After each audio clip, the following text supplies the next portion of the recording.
अब ओम प्रकाश राजभर और अजीत पवार, ये दो ऐसे हैं कि जो एनडीए के लिए बराबर दरकता हुआ खतरा है, और ये होगा भी। अभी ओम प्रकाश राजभर ने कल एक बयान दिया, हालांकि उस बयान से पलटे भी हो, लेकिन बयान दिया कि मोदी और योगी को जनता ने नकार दिया। उन्होंने कहा कि ये हमारी हार नहीं है, ये योगी और मोदी को जनता ने नकार दिया। उन्होंने कहा कि हम गठबंधन धर्म का पालन करते हैं, गठबंधन धर्म के पालन के नाते हमारे वोटर बीजेपी और दलों में जो एनडीए गठबंधन के साथ थे उनके पास गए, लेकिन उनके वोटर हमारे पास नहीं है। उन्होंने हमारा प्रचार किया लेकिन वोट कहीं और गया। हालांकि इस खतरे के बाबत और योगी मोदी को जिस तरह से उन्होंने अपने सवाल पर अपने भाषण में अपने कार्यकर्ताओं को समझाते हुए कहा, इसका मतलब है कि वो नया घर तलाशने में जुटे हुए हैं। चूंकि एनडीए भी उन्हें धक्का मारने की कोशिश में होगा, क्योंकि मंत्री पद तो उन्होंने ले लिया लेकिन कोई करिश्माई अंदाज नहीं दिखाया। इससे पहले घोसी विधानसभा में उनकी बड़ी एक अच्छी ट्रेनिंग कहेंगे और बहुत अच्छा वो था कि घोसी में उन्होंने काफ़ी दारा सिंह चौहान, जब विधानसभा उपचुनाव के दौरान दारा सिंह चौहान के लिए काफ़ी प्रचार किया, और बीजेपी ने पूरा प्रचार ओम प्रकाश राजभर के जरिए छोड़ दिया। दारा सिंह चौहान चुनाव हारे, लेकिन बीजेपी ने फिर भी दोनों बैकवर्ड लीडरों को फिर से साथ लिया है कि शायद इनकी वजह से इनका वोट बैंक हमारे साथ है। लेकिन ऐन वक्त पर इस बार जब उनके पुत्र खुद अरविंद राजभर चुनाव लड़ रहे थे अपनी भाजपा के सिंबल पर, तो बीजेपी के ही वोटरों ने उनको नकार दिया। चुनाव हार गए, राजीव राव समाजवादी पार्टी के चुनाव जीत गए।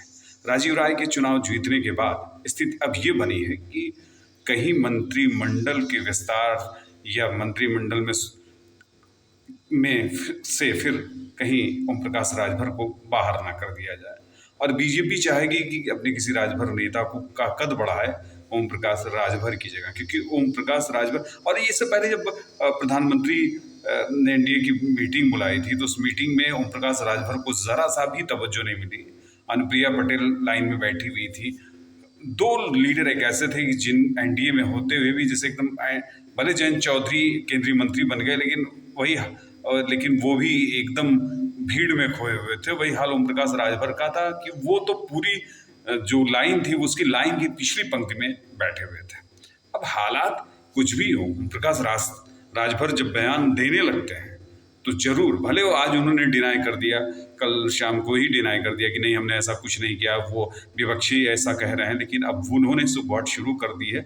इसका मतलब है कि वो रास्ता तलाश रहे हैं, अपने भविष्य के प्रति आशावान हैं, और वो सोचते हैं, क्योंकि उनको दल बदलने में नीतीश बाबू से ज़्यादा उनका लंबा हाथ चौड़ा, वो बहुत जल्दी दल बदलते हैं, और शायद दल बदलने की इस प्रक्रिया में ओम प्रकाश राजभर फिर से सामने आ जाएंगे।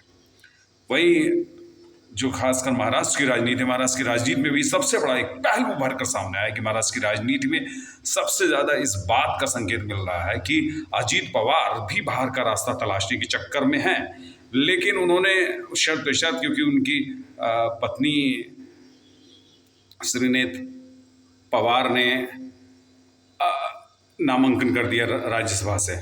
अब ये है कि बीजेपी की मजबूरी, चूंकि संख्या बल एनसीपी अजीत पवार गुट के पास नहीं है, लेकिन फिर भी अब बीजेपी की मजबूरी बन रही है कि उनके नामांकन को अभी तक हालांकि किसी ने नामांकन नहीं किया। इसका मतलब बीजेपी उनको रास्ता देगी, और वहाँ तक है कि पवार गुट ने ये मांग करने लगी वो मंत्री, कोई भी किसी भी तरीके का मंत्री बना दिया। यहाँ पर बीजेपी थोड़ा सा लूज मूवमेंट पे है, और वो भी अपनी सरकार इस 5 महीने के लिए बचाना चाहती है, और अगले गठबंधन चुनाव के लिए वो अपने को थोड़ा सा तैयार करना चाहती है, इसलिए वो ये शर्त मानने को मजबूर है। लेकिन अजीत पवार वहां से निकलने का रास्ता तलाश रहे हैं, सोच रहे हैं कि इसी में ही कुछ क्यों ना मिल जाए।